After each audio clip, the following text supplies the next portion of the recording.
Hola, ¿cómo están? En este pequeño videíto vamos a continuar resolviendo problemas para determinar cuándo una función compleja satisface las ecuaciones de Cauchy y por lo tanto es analítica, y además determinar cuándo y en qué puntos la función es diferenciable. ¿De acuerdo? Muy bien, vamos a empezar.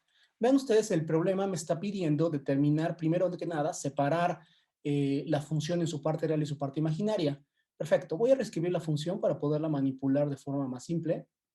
Y para poderla separar en su parte real y parte imaginaria, hay que recordar que el número complejo z o la variable compleja z también tiene una parte real que estoy llamando x y una parte imaginaria que estoy llamando y. Voy a tomar esto, lo voy a sustituir acá y voy a hacer un poquito de álgebra que me permita hacer la separación de la parte real con la parte imaginaria. Entonces, al sustituirlo, me queda así. ¿De acuerdo? Muy bien. Ahora, lo primero que voy a hacer para hacer la separación es separar la parte del exponencial. Veamos. Este exponencial me va a quedar e a la menos x menos y. Aplicando la propiedad que nos dice que e a la a más b es e a la a por e a la b, voy a separar este exponencial. X más y, entonces quedará e a la menos x por e a la menos y. ¿De acuerdo?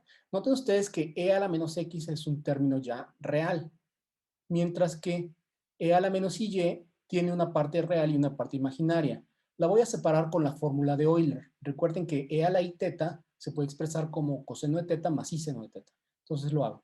Esto me quedará coseno de teta, que en este caso vale menos y, más i seno de teta, que en este caso vale también menos y. Ya tengo esta expresión escrita acá. Ahora bien, por propiedades de paridad de las funciones trigonométricas, sabemos que el coseno es una función par. Eso significa que coseno de menos y coseno de y es lo mismo. Y que seno es una función impar. Eso significa que seno de menos y es lo mismo que menos seno de y. Entonces aplico esa propiedad y esto me va a quedar coseno de y menos i seno de y. ¿De acuerdo? Bien, ahora lo que voy a hacer es hacer el producto de todos los términos para poder separar reales con reales, imaginarios con imaginarios. Perfecto, vamos a ver. X por esto, me va a quedar x por e a la menos y coseno de y. Continúo. Y por e a la menos x por esto, me va a quedar más y e a la menos x coseno de y. Ahora hago el producto por el siguiente término. Ahora me va a quedar x por esto, me va a quedar menos ix e a la menos x seno de y. Y por último, este término por esto. ¿De acuerdo? Me va a quedar y e a la menos y menos i seno de y. Entonces aquí me va a quedar un i cuadrada. I cuadrada es menos 1. Con este menos de acá me va a dar más. Me va a quedar más y e a la menos x seno de y. ¿De acuerdo? Ya hice mis productos. Y ahora lo que voy a hacer es agrupar los términos que no tienen i, que son los términos reales, y los términos que sí tienen i, que son los términos imaginarios. Entonces los reales, aquí lo puedo ver, este es el real y este también. Entonces esto me va a quedar x e a la menos x coseno de y más y e a la menos x seno de y. ¿De acuerdo? Y ahora los términos imaginarios pues son este y este. Y voy a de una vez factorizar el número i. Me va a quedar y por e a la menos x coseno de y menos x e a la menos x seno de y. Ya tengo entonces mi función separada en una parte real y en una parte imaginaria, que era lo primero que me pedía mi problema. ¿De acuerdo? Esta es la parte real, que voy a llamar u, y esta es la parte imaginaria, que voy a llamar b. ¿De acuerdo? Muy bien. El siguiente paso, o la siguiente pregunta que me están planteando es, ¿se satisfacen las ecuaciones de Cauchy en qué puntos? Y por lo tanto, ¿en qué puntos la función será analítica? Vamos a ver, ¿cuáles son las ecuaciones de Cauchy? Vamos a recordarlas. Las condiciones de Cauchy significan que la derivada de la parte real de una función respecto a x debe ser igual a la derivada parcial de la parte imaginaria respecto a y. Y que la derivada parcial de la parte real respecto a y tiene que ser igual a menos la derivada parcial de la parte imaginaria respecto a x. Si una función satisface ambas ecuaciones de Cauchy, entonces es analítica. Y si existe en algún punto donde la función no la satisfaga, en ese punto la función es no analítica. ¿De acuerdo? Vamos a probarlas. Muy bien, voy a calcular las derivadas, entonces vamos a ver. Acá tengo entonces primero la parcial de u respecto a x. Vamos a ver, ¿quién es u? U es esta expresión de acá, su derivada respecto a x la voy a hacer con cuidado. El primer término, que es este de acá, x a la menos x coseno de y, es un producto. Derivada del primero que es 1 por el segundo sin derivar. El primer término me queda e a la menos x coseno de y. Sigo. Más primero sin derivar por derivada del segundo. La derivada de e a la menos x baja un menos y me queda menos x e a la menos x coseno de y. Ya terminé con la derivada de acá. Ahora me voy con la derivada de este término. Este término no es un producto para x porque solamente este término de acá tiene x. Entonces, al derivar esto me va a bajar un menos y e a la menos x seno de y. Ya tengo la derivada de u respecto a x. Ahora voy a calcular la derivada de b respecto a y. Vamos a ver. B es este término de acá. Acá tengo un producto nuevamente, tengo y coseno. ¿De acuerdo? Entonces empiezo con la derivada del primero, que es 1, por el segundo sin derivar. E a la menos x coseno de y. Ahora, sigo. La derivada del segundo por el primero sin derivar. Coseno de y, su derivada es menos seno. Por todo esto sin derivar me va a quedar menos y e a la menos x seno de y. ¿De acuerdo? Y por último, tengo que derivar este término de acá. El único término que tiene y aquí es este. Entonces no es un producto. Simplemente derivo el seno, cuya derivada es coseno. Entonces me queda menos x e a la menos x coseno de y. Entonces podemos observar con claridad cómo son iguales. Este término y este son iguales, este término y este son iguales, y este término y este son iguales.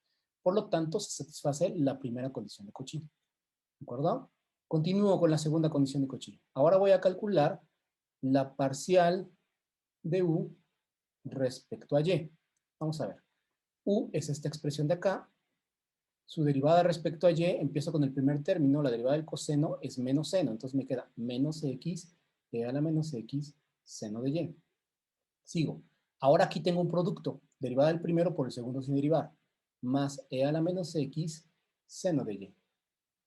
Sigo. Derivada del seno, coseno. Entonces me queda acá más y e a la menos x coseno de y. Ya tengo la derivada del primer término respecto a y. Ahora voy a calcular la derivada de b respecto a x. ¿De acuerdo? Vamos a ver, ¿quién es b? B es este término de acá. Cuando lo derive respecto a x, este primer término es muy sencillo. Simplemente va a bajar un menos y e a la menos x coseno de y. Lo escribo.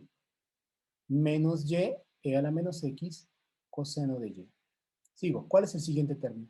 El siguiente término es este. Al derivar este es un producto. Entonces, derivo el primero, derivada de x es 1.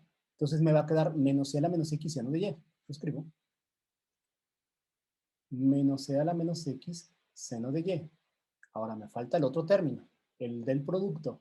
Entonces ya derivé el primero por el segundo sin derivar, ahora derivo la exponencial, va a bajar un menos, este menos me lo va a convertir en más, por todo lo mismo. Entonces me va a quedar más x, e a la menos x, perdón, más x, e a la menos x, seno de y. Y podemos observar con mucha facilidad que este término es el mismo que este, pero de signo negativo. Este término es el mismo que este, pero de signo negativo, y este son iguales de signo negativo. Por lo tanto, la segunda condición de Cauchy se satisface para todos los puntos. ¿Qué significa esto? Concluyo. Por lo tanto, f de z es analítica en todos los puntos, en todo su dominio. Siempre se cumplen estas condiciones. Ahora, pregunta, ¿esto es suficiente para demostrar que la función es diferenciable? Ya sabemos que la respuesta es no. Que sea analítica es un requisito necesario, pero no suficiente. Entonces, ¿cómo voy a demostrar que si la función es diferenciable? ¿Es diferenciable? Bueno, ya lo he dicho en otros videos. Para demostrar que la función es diferenciable, o dónde lo es, hay que recurrir a la definición de derivada. La definición de derivada me dice que debe existir el límite cuando h tiende a 0 de f de z más h menos f de z sobre h.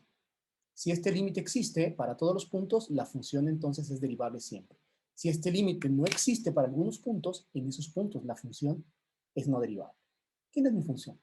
Voy a recordar que mi función, aquí está mi función, la voy a copiar y me la voy a llevar para allá, para poder manipularla fácilmente. Lo voy a esbozar nada más. Bien. ¿Qué es lo que hay que hacer? Lo que hay que hacer, pues, es escribir este límite. La derivada, entonces, es el límite cuando h tiende a 0. ¿De quién? De mi función evaluada en z más h. Pero esta función evaluada en z más h es z más h e a la menos z más h.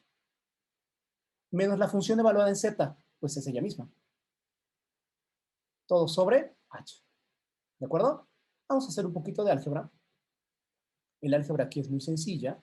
Nuevamente, aquí voy a separar el exponencial. Primero lo preparo como e a la menos z menos h. Y recordar que cuando tengo un exponencial a la suma, el exponente es la suma de dos términos, lo puedo separar como el producto de los dos exponentes. Entonces lo voy a hacer así. Me va a quedar acá el límite cuando h tiende a 0. ¿De quién? De z más h por e a la menos z por e a la menos h. ¿De acuerdo? Menos z, e a la menos z. Ahora bien, voy a tomar este término binomio z más h y lo voy a multiplicar cada término por estas dos exponenciales. ¿De acuerdo? Vamos a hacerlo. Esto me va a dar el límite cuando h tiende a 0 ¿de quién? Aquí me va a quedar z por e a la menos z por e a la menos h más h por e a la menos z por e a la menos h menos z e a la menos z todo sobre h. ¿De acuerdo? Muy bien, sigo.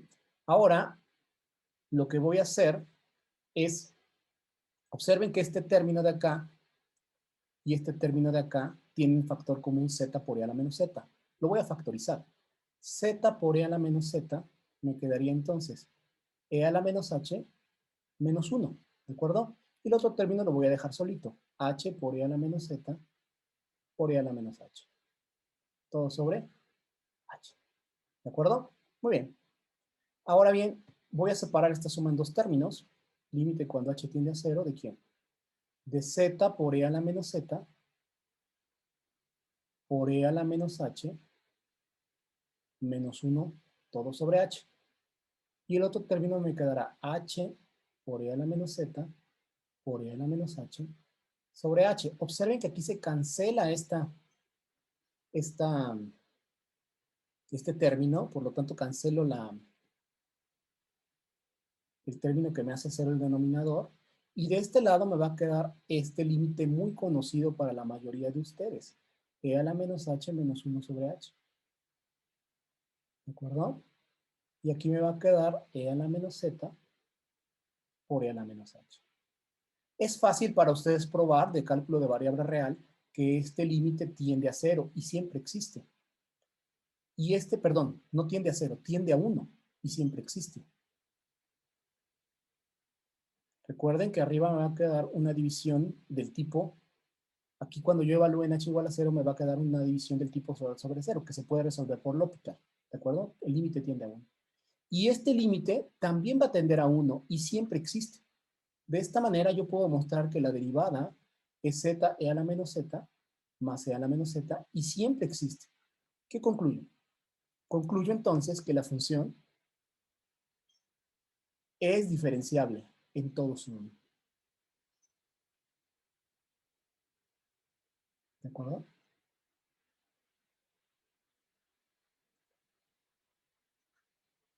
Muy bien. Espero que les haya quedado muy claro. Recuerden que hay que probar las dos cosas. No es suficiente con que la función sea analítica para ser diferenciable.